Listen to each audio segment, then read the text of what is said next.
तर मंडळी, चला आज बिझनेस लवचा भाग 7 पाहूया. विक्रम म्हात्रेने खेळलेली ही चाल रितेश आणि अवनीसाठी एखाद्या भीषण स्वप्नासारखी होती. आरके स्काय प्रोजेक्टचे डिझाईन चोरीला जाणे म्हणजे केवळ काही कागदपत्रे गमावणे नव्हते, तर तो अवनीच्या बुद्धिमत्तेवर आणि रितेशच्या कष्टावर झालेला सर्वात मोठा दरोडा होता. ऑफिसमध्ये आज स्मशान शांतता पसरली होती. प्रत्येक कर्मचारी एकमेकांकडे संशयाने बघत होता. वातावरणात एक अनामिक भीती आणि तणाव होता. रितेश आपल्या केबिनमध्ये पिसाळलेल्या वाघासारखा फेऱ्या मारत होता. त्याचे डोळे रागाने जळत होते. कपाळावरच्या नसा स्पष्ट दिसत होत्या. त्याने आजवर बिझनेसच्या जगात अनेक चढ उतार पाहिले होते. अनेक शत्रूंना धुळीस मिळवले होते. पण आपल्याच घरात आपल्याच माणसाने पाठीत खंजीर खुपसावा हे त्याला सहन होत नव्हते. साहिल, मला आत्ताच्या आत्ता गेल्या 24 तासांचे सर्व्हर लॉग्स आणि प्रत्येक कोपऱ्यातलं सीसीटीव्ही फुटेज हवं आहे. ज्या गद्दारामुळे आज माझी मान खाली गेली आहे, तो या ऑफिसमधून जिवंत बाहेर जाणार नाही. रितेशचा आवाज अख्ख्या मजल्यावर घुमला. त्याचा तो रुद्र अवतार पाहून साहिलची बोलतीच बंद झाली होती. तो थरथरत्या हाताने लॅपटॉपवर काहीतरी शोधू लागला. दुसरीकडे अवनी एका कोपऱ्यात शांत बसली होती. तिचे डोळे पाणावले होते, पण ती रडत नव्हती. तिने दिवस रात्र एक करून उपाशी पोटी राहून ते नकाशे बनवले होते. त्यात तिने बनवलेली कल्पकता, तिची स्वप्न आणि स्वतःचा जीव ओतला होता. ते नकाशे तिच्यासाठी केवळ एक प्रोजेक्ट नव्हता, तर ते तिचं बाळ होतं. आणि आज कोणीतरी ते बाळ तिच्याकडून हिरावून घेतलं होतं. रितेशने अवनीकडे पाहिलं आणि त्याचा तो अनावर राग कुठल्या कुठे पळाला. तिची ती हतबल अवस्था पाहून रितेशच्या काळजात काहीतरी तुटल्यासारखं झालं. तो शांत झाला आणि तिच्या जवळ गेला. त्याने अत्यंत हळुवारपणे तिच्या खांद्यावर हात ठेवला. अवनी, स्वतःला सावर. तूच जराशी खचलीस तर त्या विक्रम म्हात्रेचा विजय होईल. मी तुला वचन देतो. आपण हे डिझाईन्स परत मिळवू आणि त्याला असा धडा शिकू की पुन्हा कोणाच्या कामाला हात लावताना तो 10 वेळा विचार करेल. अवनीने रितेशकडे पाहिलं. तिच्या नजरेत वेदना होती. कसा धडा शिकवणार रितेश? त्याने आधीच त्या डिझाईन्सवर स्वतःचं नाव कोरलं आहे. कायदेशीररित्या तर तो आता त्या डिझाईन्सचा मालक आहे. आपण कोर्टात गेलो तरी आपल्याला सिद्ध करावं लागेल की हे काम माझं आहे आणि त्यासाठी लागणारे मूळ पुरावे, बॅकअप फाईल्स सगळं सर्व्हरवरून डिलीट करण्यात आलं आहे. आपण आता नागवे झालो आहोत रितेश. तेवढ्यात साहिल ओरडला. सर, काहीतरी सापडलंय. रितेश आणि अवनी धावत साहिलच्या टेबलपाशी गेले. साहिलने स्क्रीनवर एक लॉग दाखवला. काल रात्री उशिरा जेव्हा आपण सर्वजण पार्टीच्या तयारीत होतो, तेव्हा IT विभागातील विकासने सर्व्हर ॲक्सेस केला होता. त्याने केवळ डिझाईन्स कॉपी केले नाहीत, तर मूळ फाईल्सही वाईप केल्या आहेत, जेणेकरून त्या रिकव्हर करता येऊ नयेत. आणि सर, हे बघा CCTV फुटेज. साहिलने व्हिडिओ प्ले केला. त्यात विकास चोरट्या पावलाने ऑफिस बाहेर पडताना आणि खाली उभे असलेल्या विक्रम म्हात्रेच्या काळ्या गाडीत बसताना स्पष्ट दिसत होता. रितेशने रागाने बाजूला असलेल्या लाकडी कॅबिनेटवर बुक्का मारला. विकास हा रितेशचा जुना कर्मचारी होता, ज्याला रितेशने संकटाच्या काळात मदत केली होती. पैसा, फक्त थोड्या पैशांसाठी त्याने आपलं इमान विकलं. रितेशने क्षणाचाही विलंब न लावता आपला कोट उचलला आणि गाडीची चावी घेतली. अवनी, तू इथेच थांब. मी त्या विकासला पाताळातूनही शोधून काढतो. पण अवनीने चटकन त्याचा हात धरला. नाही रितेश, थांब. तो आता विक्रमच्या छायेखाली असेल. तू एकटा रागात तिथे जाणं म्हणजे स्वतःहून संकटात पडण्यासारखं आहे.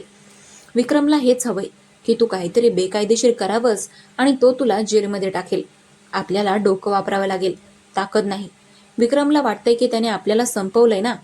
त्याला तसंच वाटू दे. आपण त्याच्या अहंकाराचाच वापर त्याच्याच विरुद्ध करू. रितेश थोडा शांत झाला. त्याने अवनीच्या डोळ्यामध्ये पाहिलं. तिथे आता आसवांची जागा एका धारदार जिद्दीने घेतली होती. काय विचार आहे तुझा? रितेशने विचारलं. अवनीच्या ओठांवर एक कुत्सित हसू आलं. विक्रमने माझे डिझाईन्स चोरले आहेत, पण त्याला त्या डिझाईन्स मागचं गुंतागुंतीचं शास्त्र माहीत नाही. त्या इमारतीच्या स्ट्रक्चरल डिझाईनमध्ये मी एक सिक्रेट फ्रॉ टाकला होता आणि तो सुद्धा मुद्दाम सोडला होता, जी फक्त मलाच माहिती आहे. ती क्युरी सुधारल्याशिवाय जर इमारत उभी राहिली तर ती लोड सहन करू शकणार नाही. आपण विक्रमला हे सांगायचं नाही. उलट आपण मीडियामध्ये अशी बातमी पसरवू की रितेश कुलकर्णी आता पूर्णपणे कंगाल झाला आहे आणि त्याने हार मानली आहे. विक्रम जेव्हा जास्त आत्मविश्वास येईल तेव्हा तो चुका करायला सुरुवात करेल. पुढचे 2 दिवस रितेश आणि अवनीने अत्यंत गुप्तपणे एका हॉटेलच्या रूममधून काम केले. त्यांनी बाहेर अशी हवा पसरवली की आर.के. स्काय प्रोजेक्ट आता इतिहास जमा झाला आहे. विक्रम मात्र या बातमीने इतका खुश झाला की त्याने शहरातील सर्व बड्या बिल्डर्सना एका आलिशान हॉटेलमध्ये पार्टी दिली. रितेश तिथे कोणालाही न सांगता साधा शर्ट घालून पोहोचला. विक्रमने त्याला बघताच सर्वांसमोर त्याचा अपमान करायला सुरुवात केली. या रितेश भाऊ, काय मग, कसं वाटतंय रड्यासारखं तोंड करून फिरायला? तुमची ती सो कॉल्ड जिनियस डिझायनर कुठे आहे? की ती सुद्धा तुम्हाला सोडून दुसऱ्या मोठ्या कंपनीत गेली? विक्रम खदाखदा हसला आणि तिथे उपस्थित असलेले त्याचे चमचेही हसू लागले. रितेशने शांतपणे एक ग्लास पाणी प्यायलं आणि विक्रमच्या कानाजवळ जाऊन हळू आवाजात म्हटलं, विक्रम, तू जिंकला आहेस असं तुला वाटतंय ना? पण तू जे डिझाईन चोरले आहेत त्यामध्ये एक टेक्निकल चूक आहे. पिलर नंबर 42, त्याचं कॅल्क्युलेशन एकदा नीट तपासून बघ. जर त्याप्रमाणे बांधकाम सुरू केलं तर पहिली वीट रचतानाच तुझं नशीब फुटेल. मी इथे तुला सावध करायला आलोय, कारण शेवटी तू माझा जुना मित्र आहेस. एवढं बोलून रितेश तिथून शांतपणे बाहेर पडला. त्याला माहिती होतं की विक्रम हा मुळातून शंकेखोर माणूस आहे. रितेश बाहेर पडताच विक्रमचा चेहरा पांढरा पडला. त्याने लगेच विकासला बोलवले आणि त्याला झापलं. विकास म्हणाला, डिझाईन्स तर परफेक्ट आहेत सर. पण विक्रमच्या मनात शंकेची पाल चुकली. त्याने रात्रीच्या रात्री एका परदेशी स्ट्रक्चरल इंजिनियरला ते नकाशे दाखवले. त्या इंजिनियरने सांगितले की यामध्ये काहीतरी गडबड आहे जी सध्या समजणं कठीण आहे, पण बांधकाम धोक्याचं ठरू शकतं. विक्रम आता पार घाबरला. त्याला भीती वाटली की जर बांधकाम सुरू झाल्यावर काही झालं तर त्याचं करिअर कायमचं संपेल. दुसऱ्या दिवशी विक्रम स्वतःहून रितेशच्या ऑफिसमध्ये आला. तिथे रितेश आणि अवनी आधीच त्याची वाट बघत होते. जणू त्यांना माहित होतं की हा उंदीर पिंजऱ्यात येणारच. काय विक्रम, काल तर तू खूप मोठ्या गप्पा मारत होतास, आज इथे माझ्या पायाशी कसा काय? रितेशने खुर्चीवर रेलून बसत विचारलं. विक्रम थोडा नरमला होता. त्याचा जो ताठा आता ढिला पडला होता. रितेश, आपण हे सामोपचाराने मिटवू शकतो. मला त्या डिझाईन्समधील ती त्रुटी सांग. मी तुला तुझे काही शेअर्स परत देईन आणि प्रोजेक्टमध्ये तुझं नावही ठेवेन. अवनी आता समोर आली. तिने एक करारा कागद टेबलावर आदळला. विक्रम, तुला त्रुटी हवी आहे ना? मग तुला आधी एक गोष्ट करावी लागेल. मीडिया बाहेर उभी आहे. तुला कॅमेरासमोर कबुली द्यावी लागेल की आर.के. स्कायचे डिझाईन्स तुझे नसून माझे आहेत, जे तू चोरी केले आहेत. आणि त्या विकासला पोलिसांच्या हवाली करावं लागेल. जर तू हे केलंस तरच मी तुला त्या नकाशातील सत्य सांगेन. तुला चॉईस करायचं आहे, तुझी खोटी प्रतिष्ठा की जेलची हवा. विक्रम मात्र मोठ्या पेचात अडकला होता, पण त्याला त्याच्या जीवाची आणि पैशांची जास्त काळजी होती. त्याने मीडियासमोर आपली चूक कबूल केली.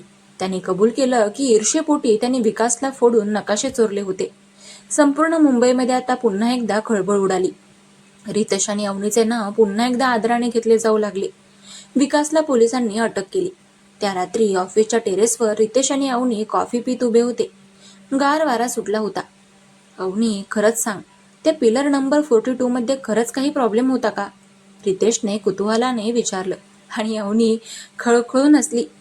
तिचं ते हास्य रात्रीच्या शांततेत खूप गोड वाटत होतं. मुळीच नाही रितेश, ते डिझाईन जगातलं सर्वात सुरक्षित डिझाईन होतं. मी फक्त त्याच्या मनात शंका पेरली होती. माणसाचा स्वतःचा गुन्हाच त्याला कमजोर बनवतो. आणि विक्रमच्या बाबतीत सुद्धा तेच झालं. त्याला वाटलं मी खरं बोलते. रितेश तिच्याकडे बघतच राहिला. तू कमालीची आहेस अवनी. तुझा मेंदू एखाद्या सुपर कॉम्प्युटरपेक्षाही वेगाने चालतो. आज मला खरोखरच गर्व वाटतोय की तू माझी पार्टनर आहेस. रितेशने हळूच अवनीचा हात आपल्या हातामध्ये घेतला आणि यावेळी अवनीने तो हात मागे घेतला नाही. तिने रितेशच्या डोळ्यामध्ये पाहिलं, जिथे आता तिरस्काराची जागा एका अथांग प्रेमाने घेतली होती. आपण जिंकलो आहोत रितेश, ती हळूच म्हणाली. नाही अवनी, आपण अजून फक्त सुरुवात केली आहे, रितेश म्हणाला आणि त्याने तिचा हात अधिक घट्ट पकडला. रात्रीच्या त्या अंधारात मुंबईच्या लखलखत्या दिव्यांच्या साक्षीनं एका नव्या नात्याची आणि एका नव्या संघर्षाची ही नांदी होती. त्यांना माहिती होतं की विक्रम मात्र आता शांत बसणार नाही आणि दादासाहेबांची सावली अजूनही त्यांच्यावर आहे. पण आजच्या रात्रीसाठी ते दोघे फक्त एकमेकांचे होते. आता विक्रम म्हात्रे आणि दादासाहेब पुढे काय करतील हे तर आपल्याला येणाऱ्या भागामध्येच कळेल. तोपर्यंत आजचा भाग कसा वाटला ते कमेंट करून नक्की कळवा.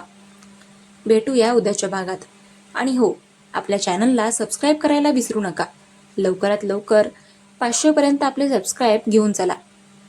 भेटूया उद्याच्या भागात. चलो बाय.